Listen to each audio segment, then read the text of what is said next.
Kontekstualitas hadis, kebijakan dan inklusivitas dalam berdakwah. Kontekstualitas hadis ini sangat penting, terutama dalam kaitannya dengan dakwah Islam dan pengembangannya ke depan. Memahami hadis tanpa melihat konteks dan histori sosialnya bisa jadi malah mempersempit makna serta menyulitkan dalam pengaplikasian, terutama dalam dunia yang terus berkembang dan berubah. Disitulah konteks memberikan kontribusi hingga memunculkan makna-makna yang dapat membantu dalam mengaplikasikan dalam situasi dan kondisi yang berbeda. Bukan hal baru memahami hadis dengan mempertimbangkan konteks dan histori sosialnya. Pada saat Nabi SAW masih hidup, sudah ada upaya dari para sahabat untuk memahami hadis secara kontekstual.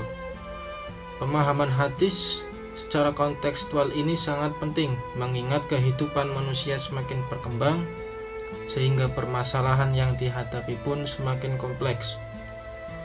Manusia merupakan makhluk sosial yang saling terhubung satu sama lain. Untuk itu dibutuhkan sebuah sarana agar mereka saling berinteraksi, yaitu berupa bahasa, isyarat, tulisan, dan lain sebagainya. Media sosial merupakan sarana baru dalam komunikasi manusia. Isu media sosial yang terus mengalir dan bermunculan akibat dari banyaknya isu media sosial sehingga seringkali berdampak negatif. Relasi media sosial tidak digunakan hanya sebagai komunikasi, namun juga dapat menjadi sarana dan prasarana dakwah secara virtual.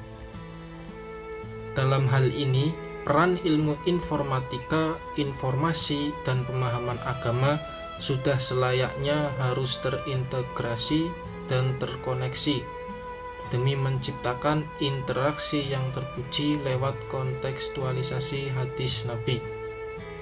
Meskipun pada zaman Nabi belum ada media sosial, namun nilai-nilai kebaikan yang sudah diajarkan oleh Nabi ini bisa kita terapkan dalam bermedia sosial dengan memahami hadis secara kontekstual.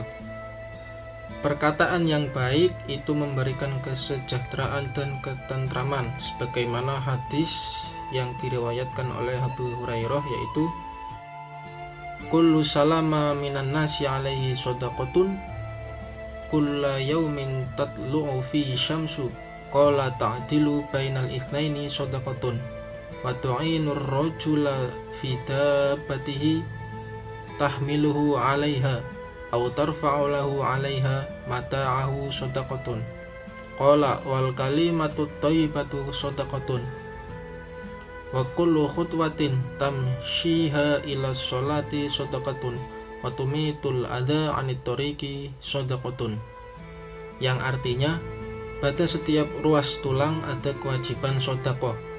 Setiap hari di mana seseorang terbantu dengan tunggangannya yang mengangkat atau mengangkut barang-barangnya di atasnya adalah sedekah. Ucapan yang baik adalah sedekah, dan setiap langkah yang dilakukan seseorang menuju sholat adalah sedekah, dan orang yang menunjuki jalan adalah sedekah. Hadis di atas bisa kita ambil 4 kesimpulan yang mana bisa kita ikuti dalam keseharian kita.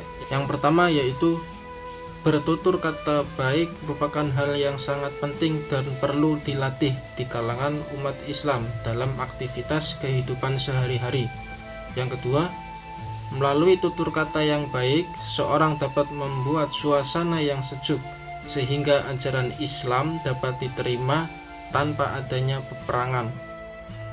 Yang ketiga, Nabi Muhammad SAW tidak suka memberatkan umat dengan amalan yang berlebihan, sehingga amal baik tidak dibenarkan jika berlebihan dan memberatkan.